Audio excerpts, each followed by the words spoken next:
All right, it looks like we're live. Hello, everybody. It's Dr. Rich here, back with you once again for the last stream of the term. So excited you can make it. And, it is storming something out there right outside right now. I don't know, if everybody made it in time in shelter. I heard some people started scrambling outside. So hope you're staying dry. Hope you're doing well as we wrap up the term. I finished my class on Monday that I'm teaching. And again, this is my last stream for the term. And I'm so excited to do this because we have, another special guest chat with a scholar in the field of writing studies. And she's doing some really amazing stuff. So I'll be turning to that conversation in a little bit. But as always, and for the last time this term, I want to give a couple shout outs and acknowledgements before we get started. Today's topic is about writing as and as composing yourself. So we are going to focus on all the things we can do to kind of represent ourselves in public. And I think it builds on this idea of writing and composing as presenting. So we'll talk about that. And before we get started, just want to give one more shout out to Dr. John Suffren and the Writing Center staff and faculty who have supported this program, and the department who have supported this program since 2 years ago, roughly. So we're on now our fourth term, roughly, ending season 2 right now on this stream. And it's been a real joy to work with them on ideas and for promoting, the Writing Center and so forth throughout this stream. While I am the broadcaster, the kind of sole broadcaster, there's a lot of moving parts that go on in the Writing Center that make this possible. So big shout out to everybody who is part of the writing department and the staff and faculty who have helped put this together and for supporting the stream just writ large. We also, have a number of other things I want to shout out to because it's never too late until the term ends, and even in the summer to think about signing up for these things. So we have one-on-one appointments through the Writing Center still going on throughout this week and likely for next week as well as we move into exams and so forth. We've got all this sort of things. We ended most of our workshops for this term already, so those have happened. If there are more, you'll see announcements about them. But what a joy to have done these. If you missed them this time around, feel free to look out next term in the fall for our workshop schedules, and also all these things that we're doing today for the stream and beyond. You can always go back to checking those out as well. So we had a whole slew of kind of programming throughout this term that I think that's it's worth revisiting. These things move fast and they're hard to catch sometimes, especially if you have class. So if this is your first time on the stream, welcome, checking it out. But just remember, below and somewhere around next to me on this, you can find all of our programming. So as you can see here, we've got Writing Goals, Winter Edition, Artificial Intelligence, Anti-Racism, Writing as Collaborating, Traveling Revising, Virtual Reality, Composing Lit Reviews, Writing as and Presenting, and then today, Writing as and Composing Yourself. So that's kind of a theme throughout this entire term and the second half of our season, because these things are really entangled. When we're writing, we're often collaborating. We're now writing oftentimes in conjunction and with artificial intelligence. We continue to make gains and reveal problems with writing that address and maybe elide anti-racist writing. What are some strategies for addressing that? We're always writing lit reviews, working with the scholarship. How do we think of those as conversations? We're, in new frontiers, right? Virtual reality continues to be enhanced along with AI. What can we do to think about those kind of hiccups and affordances? There are all kinds of questions we can sort of raise throughout, the stream. And, we just do an hour and a half every week. But I'm convinced that all of these can be expanded into multiple hours. So if you have other topics that you would love to see in future streams, whether it's kind of in asynchronous forms or like a stream like this, let us know. I'm always open to these ideas. And we don't know what holds for next year with our streams, but I get to say with me teaching 4,000 level courses, I've really enjoyed some of the work that the students have been doing in the class. And we've got some content actually coming out after the stream that's smaller, shorter, and perhaps more digestible. I think that is the way of the world, really, for a lot of reasons. And that's okay. We want to be sort of responsive to what you all might be interested in. But I think the live stream is a good place to have, sort of emergent conversations, do interviews, things like that.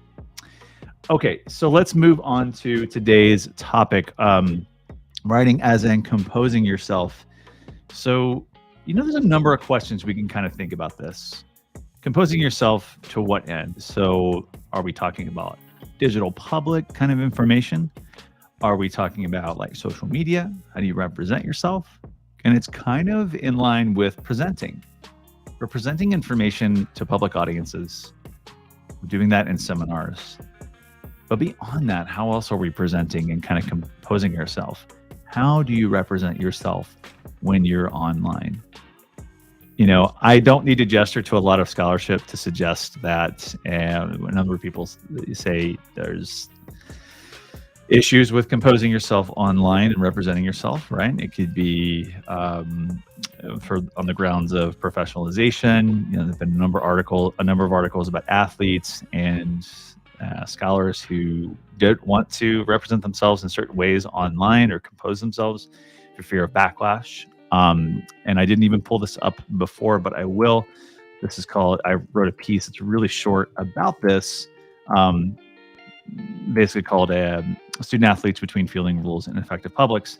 And what I really, when I was composing this talk and kind of thinking about today's stream, I looked back at this and I was thinking about this idea of being pressurized. Like on the one hand, let's say you're a student and you're a student athlete, or you're someone else who's sort of represented in public quite a bit.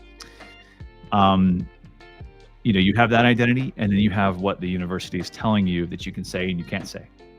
Right. So we hear the same thing. You're a professional writer. You're representing a company. The company has certain rules about what you can say and what you can't say. So in this case, we saw things like, if you're going online, never criticize an opposing team, referee, coach, or teammate. Engage and be active on social media. Don't go weeks without a post. Don't use social media as an outlet to complain about your life, teammates, school, etc. So, and I sort of asked this here, and I think it was responsive to, protests and so forth. If you're a student athlete, and kind of insert your own identity here, reading those rules right now in a present moment rife with burning cities and anti-racist protests, what might you write on social media, right? Whether we like it or not, our social media is often tied right to our identity. And sometimes we have to compose it very carefully to represent ourselves in ethical or, careful ways, especially if we're going out in the field. A lot of you are probably going on the job market right now, like as students. And if you are a freelance writer or something of that sort, you may have to work carefully to craft that identity. And then similarly, we're going to talk about this in a minute. I have some questions for you all that I'm going to just kind of answer myself, and then we'll get to our conversation.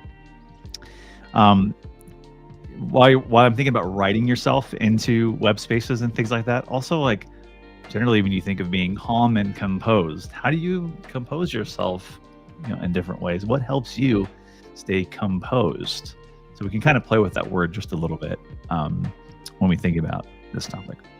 Okay, so let me answer some of these things that I've been thinking about that I think could be useful for all of us to just constantly revisit and sort of consider when we're thinking about identity formation as a scholar, as a writer. So do you all have a website? What does your website look like? Is it discoverable? Can it be found? What strategies do you need if you haven't? Do you need to sort of consult, or resources should you consult if you don't have a website? I think that one of the things in my classes I always do is have them build various websites, and especially in my digital authoring classes I teach at near the end, the capstone version, they do their own websites because they're getting ready to push that out into the world and represent themselves as writers when they think about graduate school, jobs, etc. So do you have a website? Mine is very simple. I almost changed it to, at one point, like Rich Shiv or Shive. It's Shivner. It's just richshivner.com. Like I wanted that to be found. The way I did that and composed it is I did it by hand. And I also bought a very cheap URL domain so that I could have that, so people could find it. But at first, I thought of just making it something like this, and I'll even put it in the chat here. Yeah, that's not going to work, obviously, because it's a not the right real website. But I thought this would be easier for people to find, no problem. Just when you're sort of spelling it out, things like that. But then I realized like my last name is actually part of my identity. Like if I'm going to represent myself, just go with the full name and don't apologize for it. Don't sell yourself short, so to say, just because you think your name is hard to find. Or can you craft something that is more discoverable, that doesn't betray your last name? So what if I had changed it to Rich Wrights? I'm sure that's out there somewhere. We could search it up, but I'll spare you that searching. What's that like? So, I have the privilege of maintaining this domain, right? There are so many things you can do now, and I've said this on the stream before, to get a website up and running. In fact, the algorithmic overlords are probably listening to this now, and I'll start getting ads for Wix, WordPress, etc. probably after I hang up on the stream. And that's okay, because there are so many things now out there that make it pretty easy to get a website up and running. They're actually even targeted at writers. We'll just say like writer's template. Let's see what that reveals. If you use one now, please let me know what that looks like. But I mean, all these kind of different things you can pay to use, but really just starting from the basics of getting the website up and running, you're probably going to link it into your resume and so forth. There's just, I know so many people that use WordPress as writers and, compose their kind of scholarship and links and so forth in general biographical information and scholarly approaches by using a WordPress site. I found it incredibly useful for all my classes I teach as well. So, I mean, I highly endorse WordPress, realizing too that there are issues with it because it's a template. Right, it may not fit everything that you're sort of looking for as a writer, but it's a start. So highly recommend that when you're composing yourself, think about getting your website up and running, even if there's not much that you want to say. If you just want it to be a landing page. There's also this one too, I'm going to mention. It's called Card, and oftentimes this is just like a one-page example of where people can find you. Linktree as well, right? I haven't even started Linktree yet, but it seems fantastic for linking out to various different public resources in which you've represented yourself. Like it's your articles, it's your social channels, things like that. So card.co is also a really, really great one to think about. All right, that's for our guest. Do you have social channels that you make public, right? I mean, I got rid of Twitter just because there were some things going on with internally with the company and things like that. I just didn't feel like I wanted to be more involved in that space anymore. So I got rid of that, and I don't have much that's sort of social for as a scholar, but I do have an Instagram, right? Like that's where I post most of my stuff. Are you comfortable making that public? Do you make it public? Do you have LinkedIn, for example? I don't have that either. Like, it's funny I'm talking about this sort of stuff about composing oneself and composing myself, but I've just been kind of strategic about what I like and what I don't like, right, with those platforms. So I'd rather have my website that's discoverable than LinkedIn. It's just another channel to manage. And some people do that really well. They manage so many different channels without really any problems. They figured out a way to do that. For me, though, I just prefer a couple. So, if you don't have something like LinkedIn, you could also think about especially if you're in the scholarly space or you're working on your different sort of publications, you could think about a Google Scholar page, right? This is what I have. For me, this is more interesting than having a LinkedIn. Mostly because I find like Google Scholar is touching on what I'm most interested in representing, which is what I've published, right, in the last few years. what's important to me in that regard. So what's nice is once you work in Google Scholar, let's say you've put something online, which is like a white paper or um, you know various other articles and so forth. You can actually link them in here, and when your email is published, when your name is published in a particular article, it does the work for you. So I didn't do this one, for example, on effective spamming with Rhetoric. Like you can go in and manually load in, sort of publications, but eventually it knows you as a scholar. It can kind of crawl that data and then put it up there for you. So it's really nice once you've got it signed up. It kind of automates it. And then that's the same way of like putting your work history and blog posts and experiences, let's say on LinkedIn. You're just trying to give people a sense of what your interests are, what your trajectories are, and who you have worked with. So for me, this does that similar job. It's still social, it's public, and people can kind of click and link through. I haven't even seen who cited us lately. Interesting. Okay, so we've got some stuff going on in there, and then it tells you like who's picked it up, who cited it, etc. And yeah, that's really great. Okay, so that's the second question. What are your social channels that you value and that you want people to find in order to understand who you are?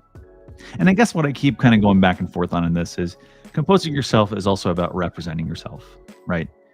To represent yourself, you have to compose your information in a careful and interesting way, right? And it's okay if you want it to be a bit more anonymous. A lot of creative spaces and creative writers, and I would just say content creators and developers prefer that, right? Using avatars, using sketches and so forth, rather than pictures like this, right? There are a number of reasons why that would benefit particular writers. And also, like, how would you describe yourself as a writer? What do you value? What do you want people to know that you value? Let me go back to my website here so we can find. Let's see. So, when I was on the job market, this was a big thing that they kept stressing is, oops, sorry, we did that. So let's go here. Okay. Yep.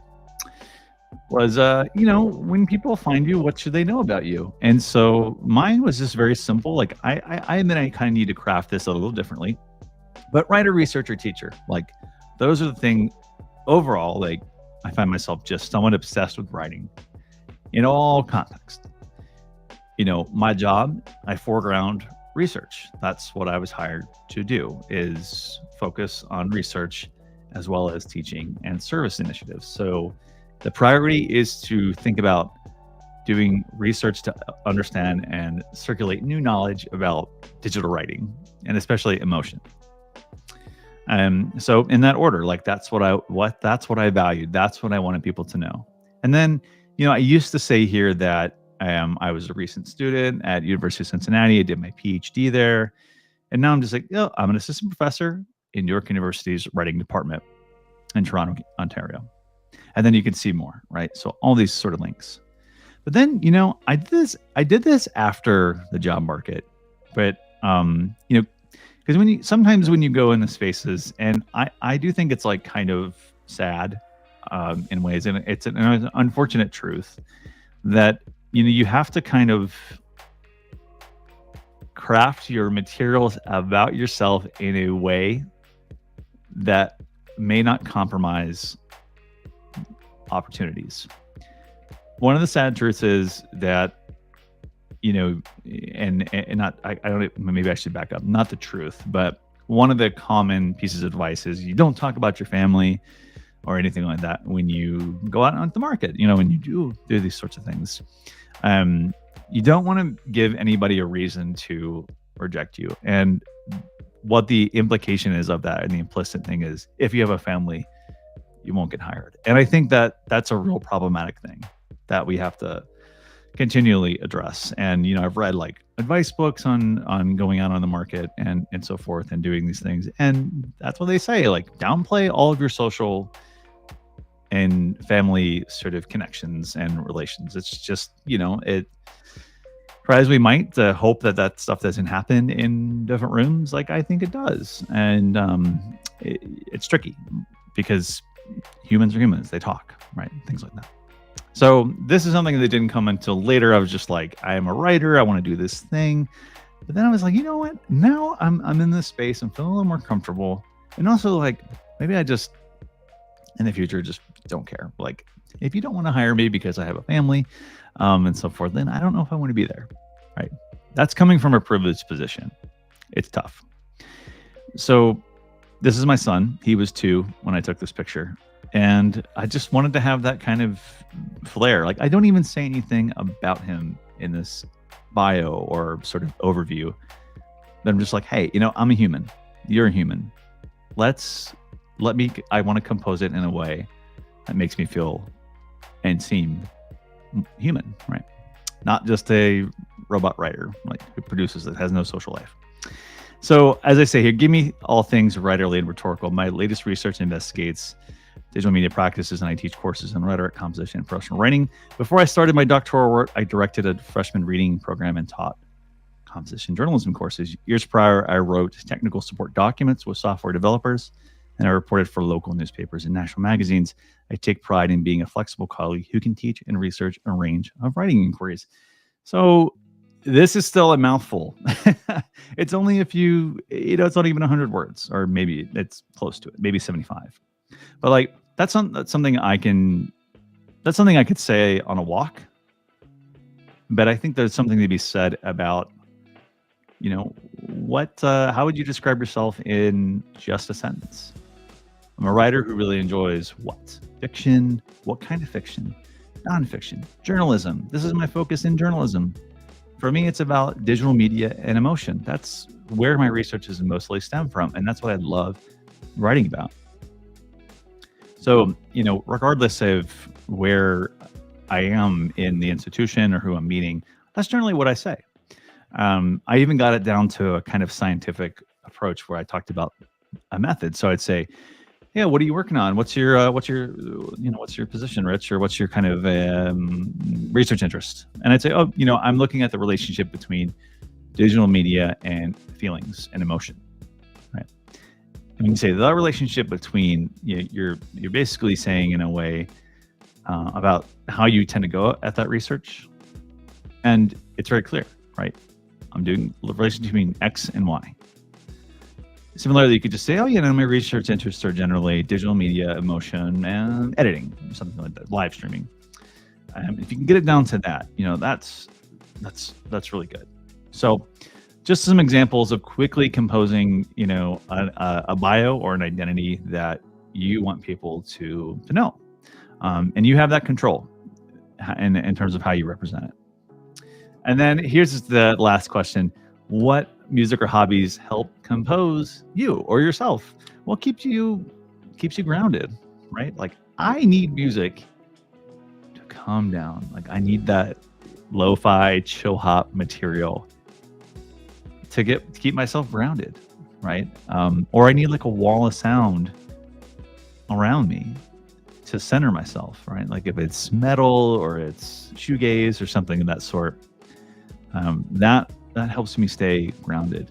So again, if we play this idea of I'm going to be calm and I'm going to compose myself, what works for you? What hobbies and so forth? You may have heard me mention Magic the Gathering. That helps me sort of compose myself in a lot of ways because I can shut off stuff from work. So, and think on those kind of questions as we move on. All right. So I've talked for a bit, and this is what I typically do before these special guest sort of chats. Last week, I recorded a fantastic conversation with Karrieann Soto Vega, who is at the University of Kentucky working as an assistant professor. Let me say a few words about Dr. Soto Vega's work, and then I will stream our interview, which is about 40 minutes or so.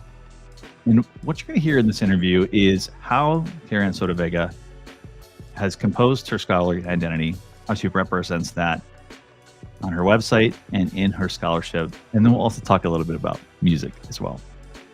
Okay, so let me go ahead and turn to this. Let me stop looking at my website for a little bit. Okay, so Dr. Karrieann Soto Vega on her website, and we'll talk about this as well, is represented and represents herself as a Puerto Rican feminista and scholar of composition and cultural rhetoric. Her research interests and pedagogical interests span decolonial feminist efforts in Puerto Rican nationalism, specifically those enacted by women, social movement rhetoric, and transnational feminisms, as well as multimodality, multilingualism, and new media composition practices. So when we go on her website, we can find many sources on teaching, research, and even a blog, and as well as links to scholarship. So as I mentioned, she serves as an assistant professor of writing, rhetoric, and digital studies at University of Kentucky. Fantastic place for digital writing and rhetoric in the United States.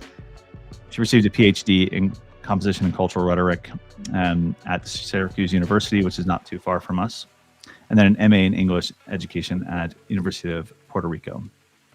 So super excited to have this chat with her. And what I'm going to do is shut off my camera actually here, and then stream our chat so that we can listen along and really, refer to the many things that we talked about in this conversation. So I'll have our scholarly page pulled up, as well as a couple other things that are useful. So here we go. Let me go ahead and turn this off. I'm going to lower this music just a little bit, and then we'll see what's going on. Okay. Here we go.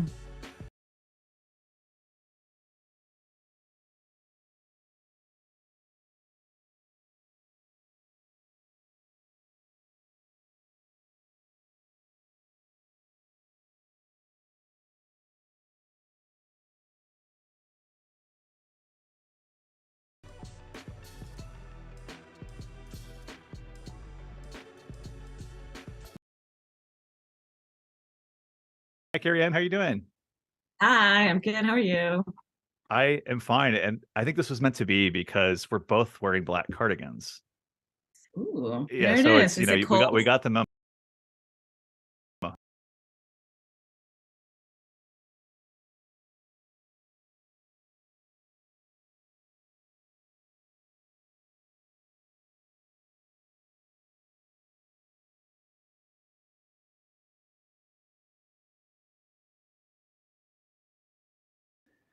Give me 1 second, folks. We will get right to this. What I want to do is make sure that we could see some web links as well while we're talking on here. So that was a little experiment, so to say. So let's go to here, and we'll play this in just a moment. If we go to the large screen, yep, what we can do is play this part. Okay, we'll go there. This takes just a second. And if we go to screen, that should let us play the tab. Usually we can share two, so that's what I really want to do for this. 1 second. Okay. Video. Okay.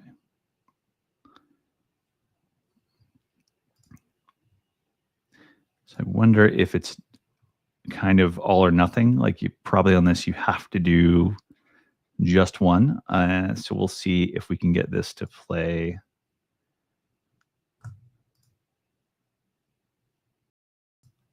Okay, screen sharing, audio support depends on your OS and type of things. Let's try this.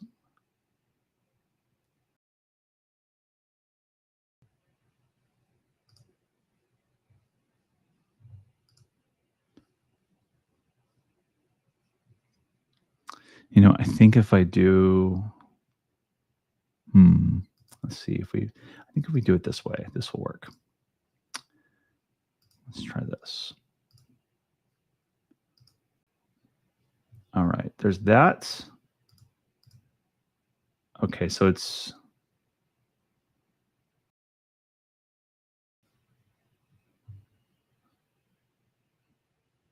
let's just make sure that's working.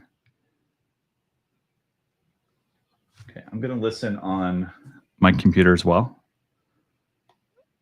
The old pad.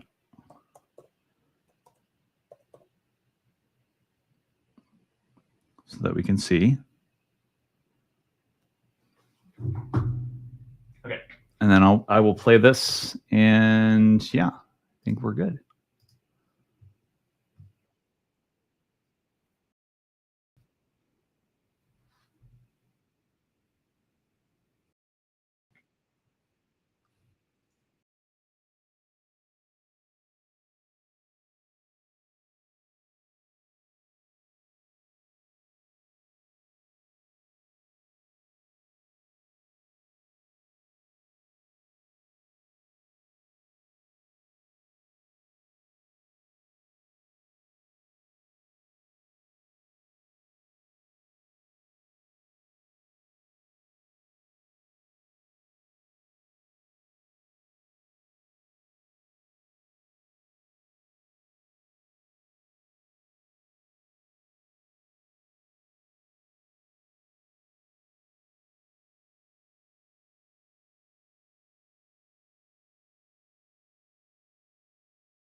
All right, looks like we're having just a tiny issue with playing the audio at the same time. So what I'm going to do in this, and apologies to my guest for kind of tinkering a little bit with this as well, is I'm going to load it into just raw right into this, and then play it and kind of cut between the two. So hopefully that's a way to kind of still talk about this really cool work that she's doing while showing, the clips and so forth that are representative of this fantastic conversation. So let me go ahead and try that real quick. I think that'll be okay. And then we'll kind of annotate it as we go.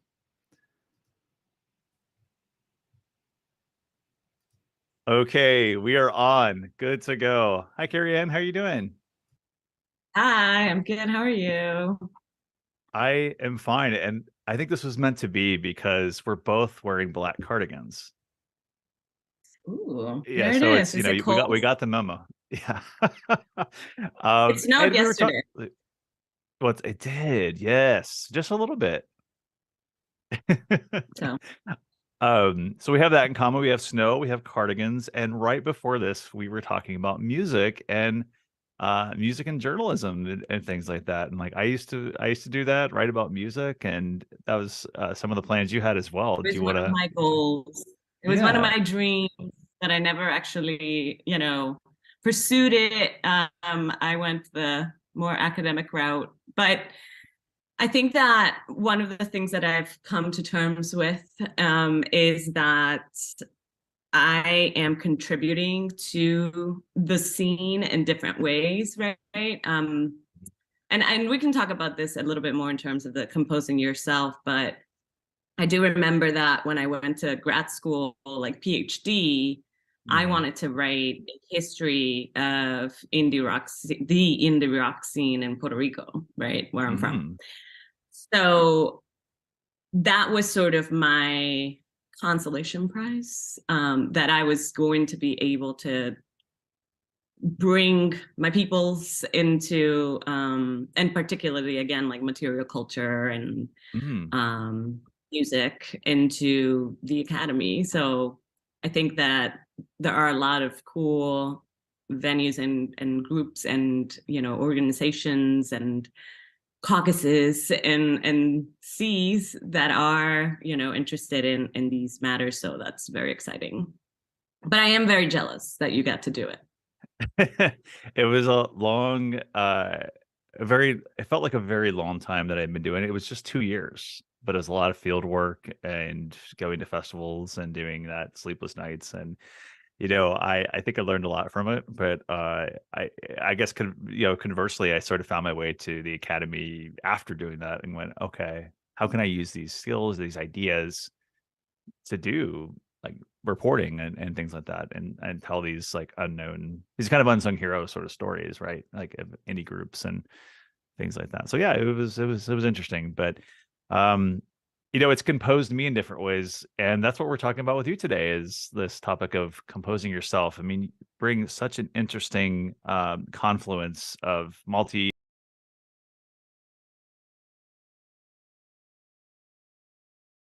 interdisciplinary like scholarship and ideas, and that's why I was really excited to bring you on to talk a bit about your scholarship and things that you do and music, which we'll get to in a bit. I want to start with something just basic, in a way, like we have talked a couple times since we met each other and at Rhetoric Society of America about writing and all those sort of things. What what is your like weekly process like as a writer, or in the last few months, like what's worked for you? That's a great question. Especially as writing scholars, right? A lot of people think that we have it figured out. But of course, we've read all about it. We have that meta cognitive awareness of what we're doing.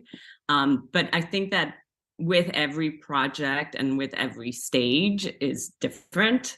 And so at this point, I'm working on the book, which is a revision of my dissertation.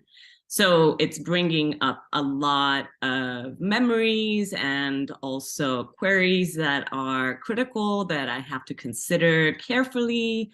And so that takes a different kind of energy than, let's say, a new essay on something like Bad Bunny or, right, where it's new and interesting in different ways, that revisiting a history, feminist history that is about a very controversial figure, it's a different kind of energy. And so it takes a different kind of process, I would say, for all of that. And again, we could talk about that for a whole hour, but lately I've found myself just needing to read to see who I'm in conversation with and how, and then sketching out in handwriting, to then go back to the piece that's already written. So I'm just sort of I'm calling it massaging the piece Yeah.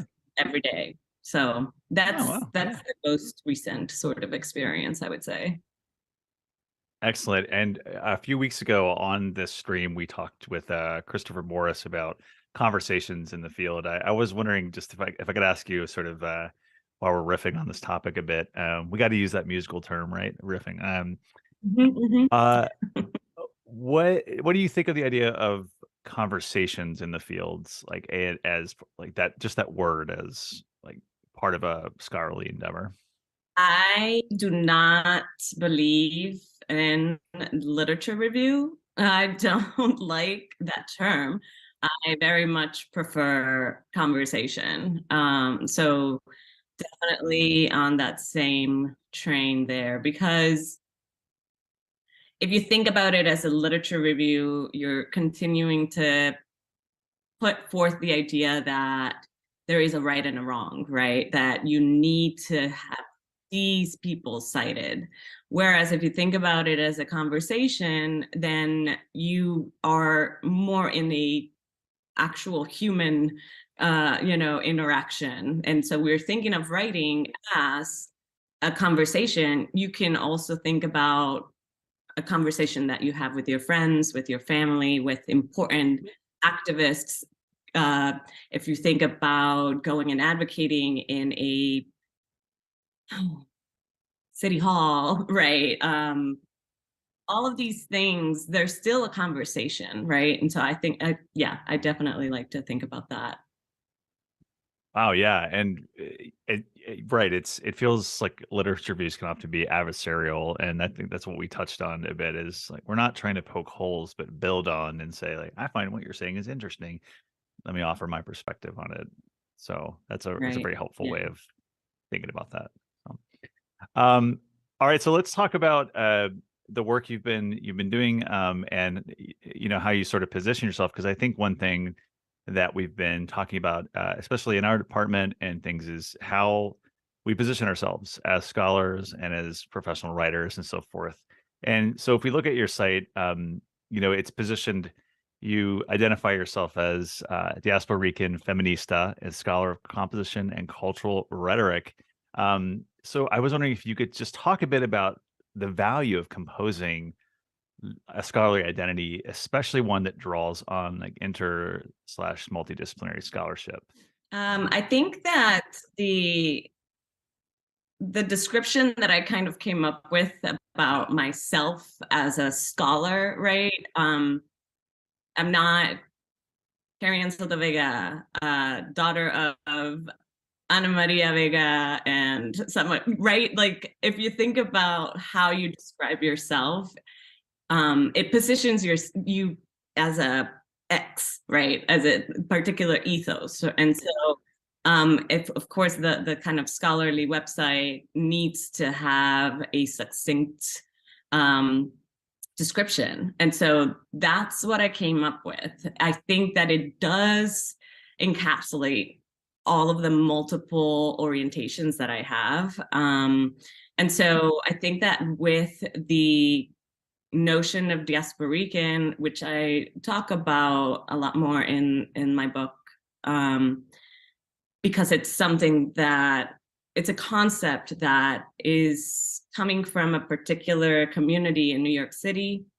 So thinking of folks who have migrated from Puerto Rico to the contiguous US and have established themselves there for whatever reason, often because of precarity, right? Needing a job, needing to be back with family, or vice versa, right? There's so many different kinds of conditions that could prompt that, but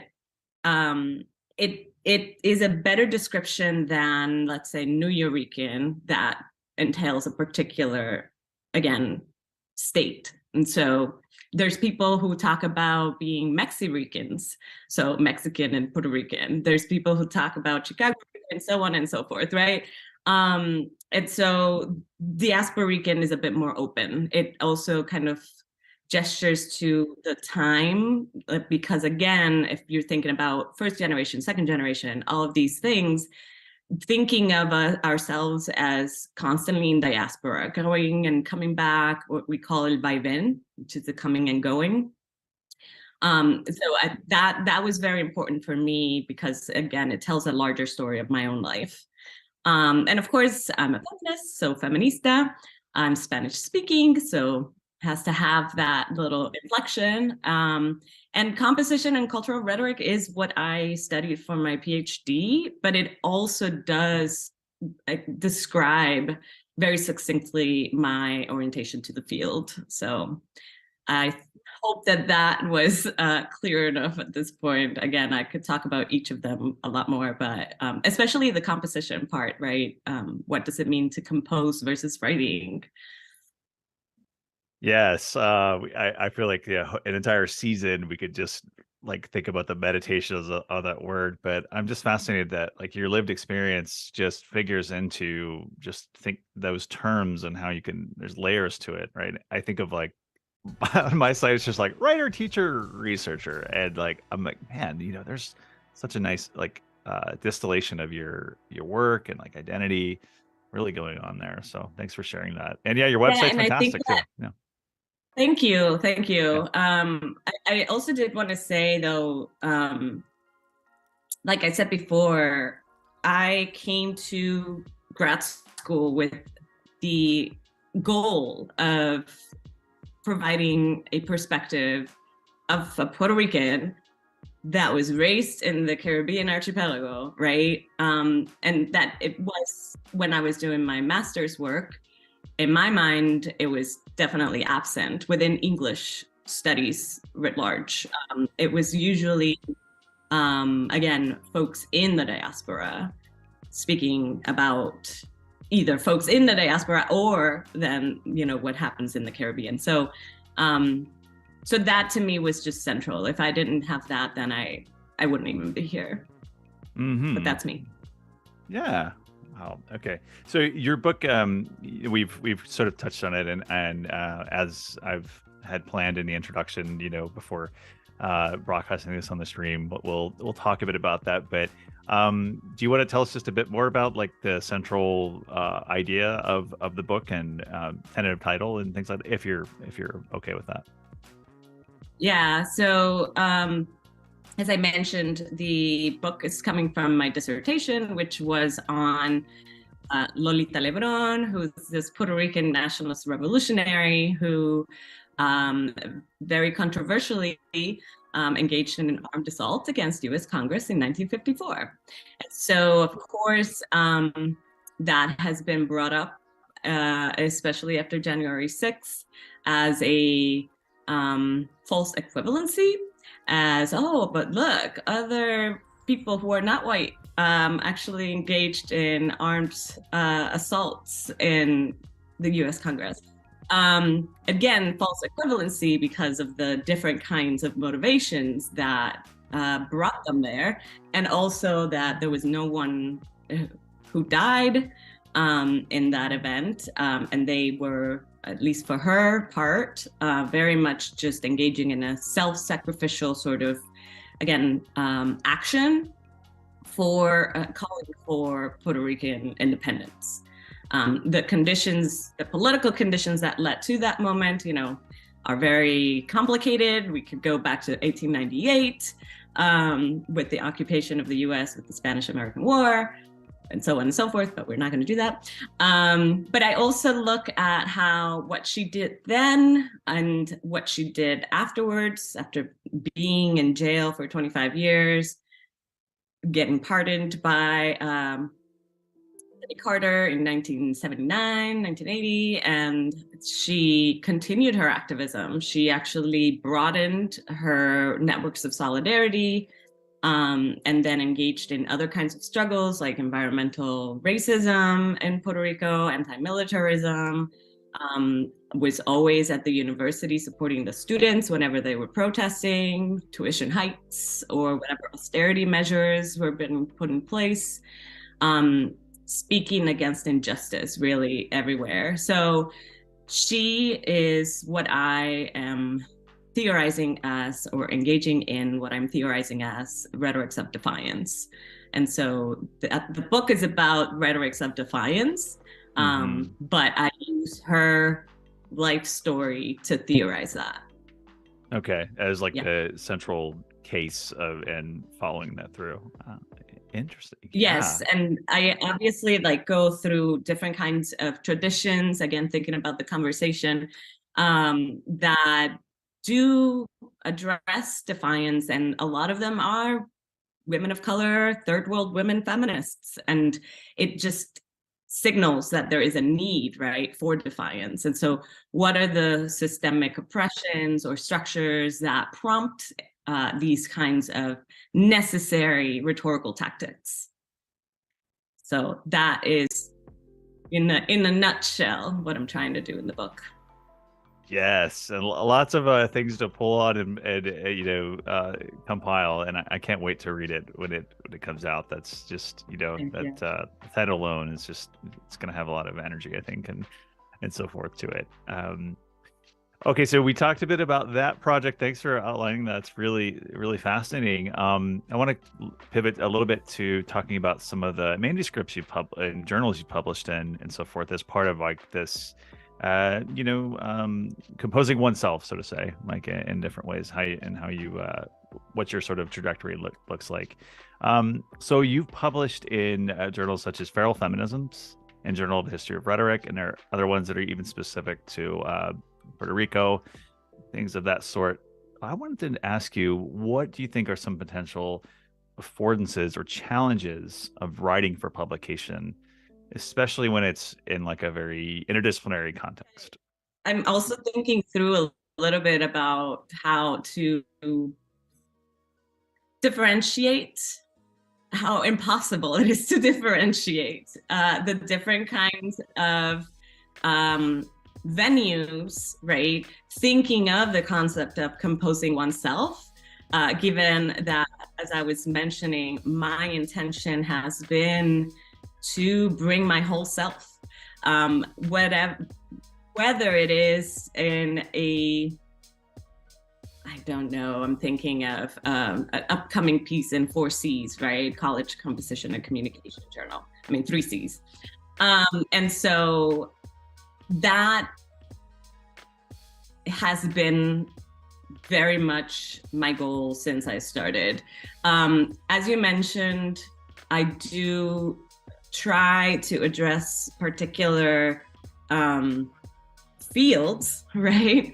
Or disciplines to then bring the other ones. So that's what I'm definitely trying to do. And it's not easy, as you were saying. There are some challenges.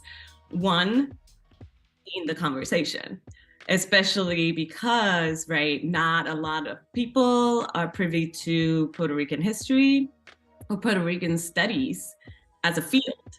And so I have to kind of bring that into whether it is feminist scholarship or rhetoric and writing, rhetoric and composition. And so the other way around as well. When I wrote for the Centro, Journal for the Center of Puerto Rican Studies, I had to explain what rhetoric is, because a lot of people in that community think of rhetoric as the mainstream, right, definition. It's just fluff, it's conflict, and I'm saying it's not necessarily always in the negative, right? Of course, rhetoric, social movement rhetorics, social justice rhetoric. So I think that we need to make these connections more explicit. And so that's sort of been my goal in writing in these different kinds of venues. But rhetoric and writing is already interdisciplinary, right? Feminist studies is already interdisciplinary because it is very much, right, an epistemology and ontology. And so everyone is coming from different angles. I mean, yeah, I think that it is so rich, but it definitely is a challenge. And again, it's just because of the different kinds of conversations that you need to distill for the particular rhetorical situation of the journal, right? Yeah. So yeah, that's been my approach at this point. Yeah, I that so resonates with me about explaining sometimes terms that you can kind of blow past, right? At like I'd say, like your home unit or discipline, like just finding rhetoric or anything. But when you go outside, so to say, you have to do that. I find when I was publishing a little bit in comic studies, doing like a edited collection or something else, a lot of that is trained in either like social sciences or literary studies. It's been a proxy of like English studies. And so usually bringing in rhetorical approaches has been a bit different, I think, for like that audience. And, I in a way, I think it's good cross-training too. Just say, oh yeah, like let me step outside of my student. And was when I was editing an interview that you did with Steve Hammer for Kairos. Of venues, right? Thinking of the concept of composing oneself, given that, as I was mentioning, my intention has been to bring my whole self, whether it is in I don't know, I'm thinking of an upcoming piece in 4Cs, right? College Composition and Communication Journal. I mean, 3Cs. And so that has been very much my goal since I started. As you mentioned, I do try to address particular fields, right? Or disciplines to then bring the other ones. So that's what I'm definitely trying to do. And it's not easy, as you were saying. There are some challenges. One, in the conversation, especially because, right, not a lot of people are privy to Puerto Rican history or Puerto Rican studies as a field. And so I have to kind of bring that into whether it is feminist scholarship or rhetoric and writing, rhetoric and composition. And so the other way around as well. When I wrote for the Centro, Journal for the Center of Puerto Rican Studies, I had to explain what rhetoric is, because a lot of people in that community think of rhetoric as the mainstream, right, definition. It's just fluff, it's conflict, and I'm saying it's not necessarily always in the negative, right? Of course, rhetoric, social movement rhetorics, social justice rhetoric. So I think that we need to make these connections more explicit. And so that's sort of been my goal in writing in these different kinds of venues. But rhetoric and writing is already interdisciplinary, right? Feminist studies is already interdisciplinary because it is very much, right, an epistemology and ontology. And so everyone is coming from different angles. I mean, yeah, I think that it is so rich, but it definitely is a challenge. And again, it's just because of the different kinds of conversations that you need to distill for the particular rhetorical situation of the journal, right? Yeah. So yeah, that's been my approach at this point. Yeah, I that's so resonates with me about explaining sometimes terms that you can kind of blow past, right? At like I'd say, like your home unit or discipline, like just finding rhetoric or anything. But you know, when you go outside, so to say, you have to do that. I find when I was publishing a little bit in comics studies, doing like a edited collection or something else, a lot of that is trained in either like social sciences or literary studies. It's been a proxy of like English studies. And so usually bringing in rhetorical approaches has been a bit different, I think, for like that audience. And, you know, in a way, I think it's good cross training too. Just say, oh yeah, like let me step outside of my view of this field and expand a bit. So yeah, thanks for sharing that. It's interesting. As you were talking, I'm thinking of myself in high school and just thinking of, you know, there's different cliques here and there. And I always wanted to be friends with everyone. So I wanted to kind of cross the different, right, like los rockeros, but also the nerds, but also the kind of music oriented and theater, right? So I think that that's very much what we're in a big high school that is academia. Sometimes it feels like it. Yeah, that's all I'll say. So yes, that's a good way to think about it. So we're doing an interview now, but one of the first things I read by you and was when I was editing an interview that you did with Steve Hammer for Kairos, and I'll pull that up on the screen for everybody watching as well. You know, multimodal piece, it's through sound and like full transcript and so forth. We've talked about music and sound as well. It was for that special issue.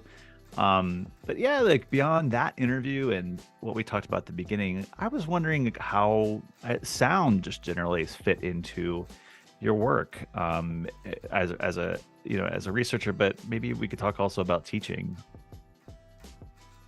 Right. And I think that piece does touch upon a little bit of my views on bringing in sound to multimodal composition, particularly, right? So yeah, my master's thesis, going back to that, I tried to investigate how my students, who were at that time primarily English as a second language students, because of the different levels in Puerto Rico, and again, this can be an entire conversation about how education is structured. But it was public education, land-grant institution, University of Puerto Rico at Mayagüez.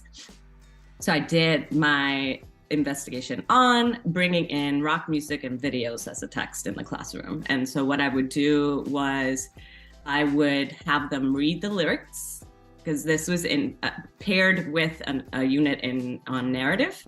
So they would just read the lyrics as a narrative, like what's the story?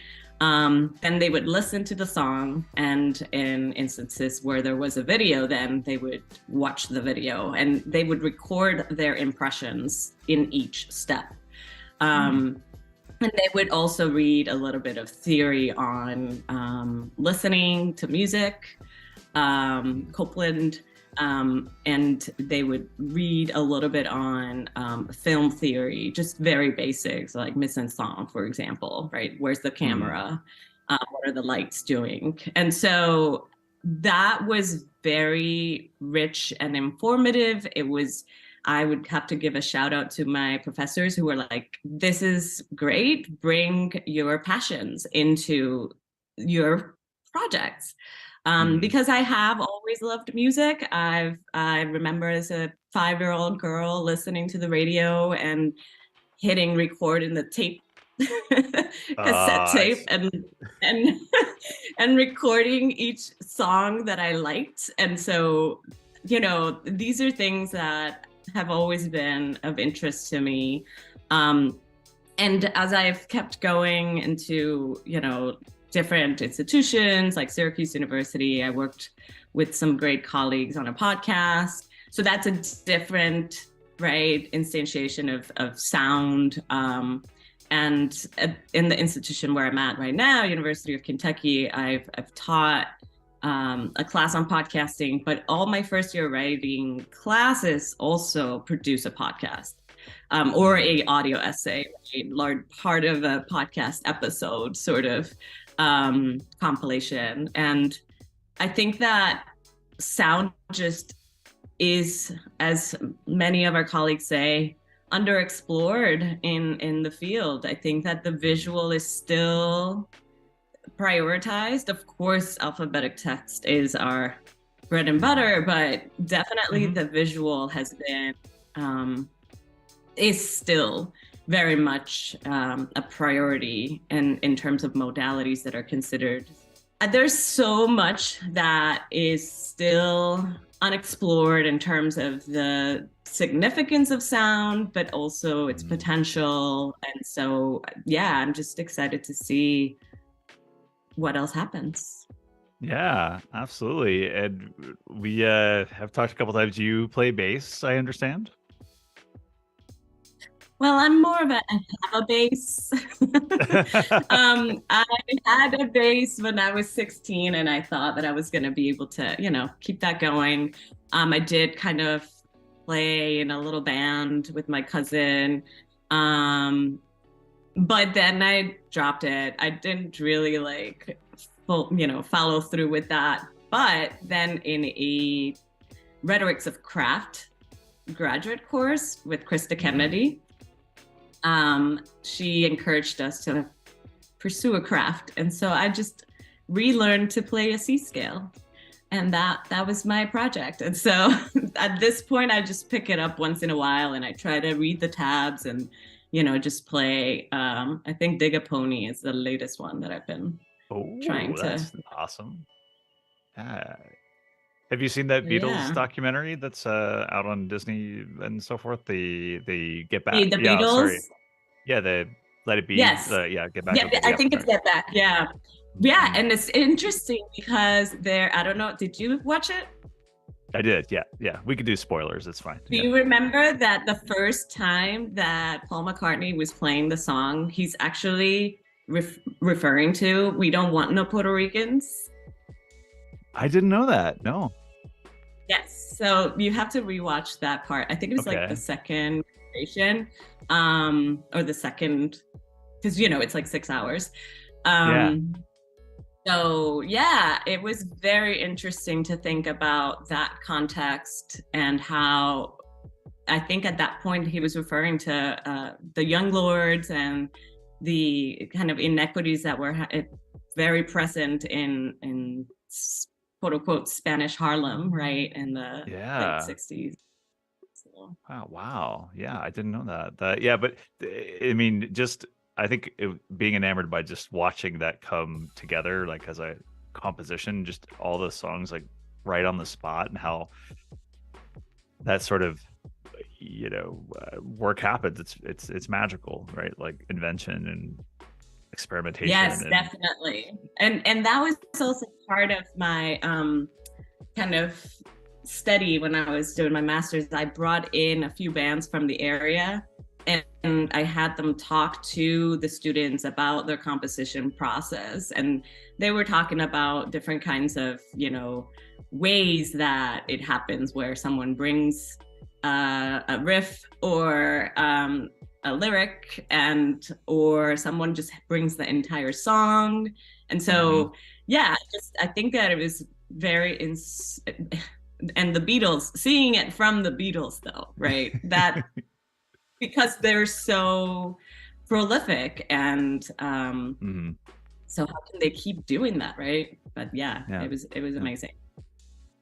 I think what strikes me about your work and in teaching is that you encourage students, from what I understand, to draw on lived experience. Like you're bringing in bands that to make a point, and so forth. I mean, so that was, I guess that's my inference. But is that like what you do when you're teaching? Is say like, what are your interests? Like go out, bring something in that you have felt or worked through. I don't know. So see, what I'm kind of getting at, but I think that like, I I'm think fascinated by it's that. so important.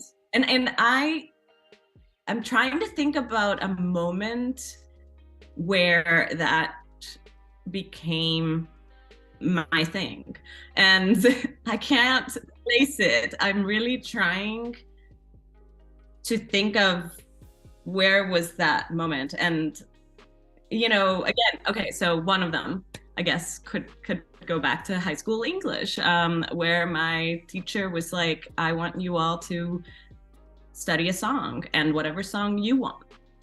And so at that point, it was Fiona Apple. I can't remember. I think it was Criminal. But I went to a song that I liked. And so I loved that exercise so much that I figured, okay, wherever it is that education happens, I mean, it's culturally responsive pedagogy, right? Like people have theorized this. This is not just, me doing this. But I do believe in it, right? I do believe because it touched me personally. And I have noticed, I mean, I've been teaching since 2006. So I have seen a lot of students who are very much engaged when they're interested in the topic, right? And so if they're not, yes, they may learn something, but it may not click right away. And so I feel like seeing that process in real time is just so formative. I think that's a good way to think about it. It is very much to write. I always say to students, to write is to bring yourself to the place, right? To the classroom, to wherever, a conference, presentation. You're not just advancing knowledge for knowledge's sake, right? You're bringing yourself in as well, in one way or another, whether it's just by choosing to study this topic or to legit tell a story about yourself, right? Excellent. I mean, it reminds me, I'm grateful that my master's professors, when I said I'm a musician, I did journalism, can I do this kind of story of histories of like Cincinnati music, basically, like in a graphic sort of comic book form? They're like, absolutely. But it just made the writing so much more fluid, because I was like, I know this scene, I can write from it, and then I can layer that critical aspect to it once I've like, but the end, the way, the hook, I'm reeled in just by the sound, and yeah, I don't know, it ended up being something that I was proud of, and it didn't feel distant or anything like that. Yeah. Right, and I think that a lot of people in the academy are having definite moments of frustration, and just because of the multiple genres, right, that one engages with. And sometimes the genre calls for this more distant, right, kind of approach. And so even in, I'm just thinking right now of a moment in my graduate class that I'm teaching at this moment. It's a social theory class, so it's a program that brings different disciplines together. I'm co-teaching it with 3 other people. They're in gender and women's studies, geography, and anthropology. So we have students, and myself from the writing, rhetoric, and digital studies side, right? And we have students from all sorts of disciplines coming in, but they were all so surprised when I had them do an exercise that was about gazing back to your home and thinking about how that connects to your topic of interest at this time, whether it's for a thesis or a PhD dissertation, whichever, or for the class paper, right? The end of term paper. And it was just such a rich exercise. They were just so surprised, because it seems like that's not something that they do often, right? Like professors prioritize, again, this literature review, demonstrate that you know the knowledge, and have an argument about X, right? And so, yeah, I'm glad that you had that moment of support as well from your professors, right? Sometimes they're few and far between. But yeah, I think that we should do more of that. We should, yes. Well, you have this. You're rounding up your term. You're working on your book. Lots of things going on, as we sort of get ready for summer. But what else are you working on right now, or what's coming up, either on your own or collaboratively? Okay, so I think I'm trying to think about which one I tell you about. So there is definitely still a little bit of production work happening with the 3Cs piece. That is a article coming out in a special issue on cultural rhetoric. So I'm very excited about that. And that one I definitely worked on my own. But it does bring up a little bit of the work that I did back with the feral feminisms piece. That led to an invitation to writing an essay for a Whitney Museum of Art exhibit on Puerto Rico. So I wrote an essay for that exhibit, which is still in display until like April 23rd. Check it out if you're in New York City. And it's called No Existe un Mundo Post Huracán. So there is no world post hurricane. And it is very much about the conditions that led to Hurricane Maria's impact, right? And the catastrophes that happened afterwards. So again, the feral feminisms piece addresses that. And so in this piece, I'm talking a little bit about amplifying the kinds of activism that happened, and the work that they did, the groups that I studied. And so I want to actually go back to the exhibit and talk to a few of the artists. One of them in particular, they just tell so many stories. And again, this is going back to like multimodal, right? They had video, they had the standard sort of painting, they had Instagram posts that are graphic posters, just a whole wall of like Instagram posts. And so I want to do something with that. And then I'm also part of this collective that's called the Puerto Rico Reading Group, but really we call it P-fucking-R. And so we need to meet and do something with that, right? Because we have been, it's been a community that was very much self-created, and it has been so valuable, especially through the pandemic. And so, so yeah, those are a few of the things, and of course the book. Excellent. Oh, wow. So that's all I have to say. Yeah, excellent. And I know we talked about this earlier too, but you know, I often am doing all these different tasks and things while having music on, and it's surrounding me in different ways. But what are you listening to right now, like or today, things like that? I think I have mentioned this to you, but first of all, shout out to Steph Sarasso on Mm, her yeah. piece for college English, Sonic Scenes of Mm, Writing. mm, I think that that's just such a great question. What do you listen to as you write, or what's the scene? Some people are like, I need to have quiet. And other folks are like, I need to be in a busy coffee shop or whatever it may be, right? A bar. mm, Um, and I think for me, it varies, as I was trying to suggest before. It depends on the kind of project that I'm doing. yeah. Sometimes I just need classical music on. Sometimes just random. I don't even know what I'm listening to, but it just sounds nice. And sometimes I need some, and we've discussed our love for Niels Fram and other kind of Yes. European DJs and musicians. Colleen, I don't know if you know her. She's a French No. instrumentalist, so Mm, you should check her out. So these kinds of instrumental, not I can't have the lyrics. mm, But then sometimes I just need to go to Puerto Rican music, and so I go and listen to Los Walters. You would dig them.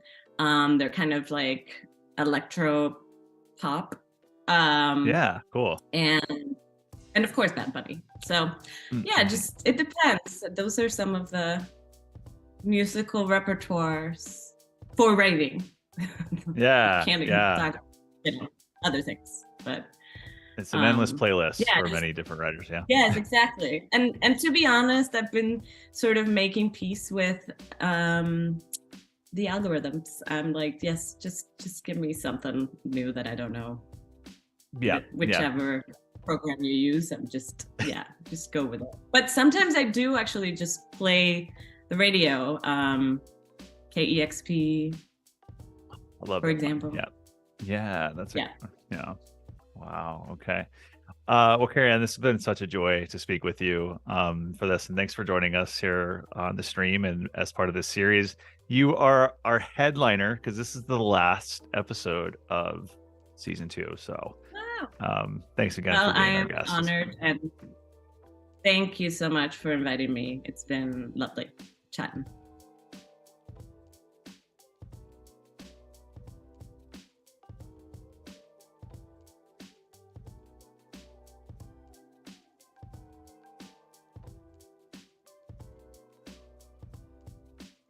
All right, folks. So, what a great chat. Thanks again to Dr. Karrieann Soto Vega for joining us on the stream. I really enjoyed listening back to that and even doing that interview last week. There was just so much we could, still unpack from this, and just all the experiences that she shared about composing her scholarly identity, how lived experience really figures into her research, and to raise that awareness, especially from Puerto sort of studies, the challenges of working across multidisciplinary journals, but also the affordances of it.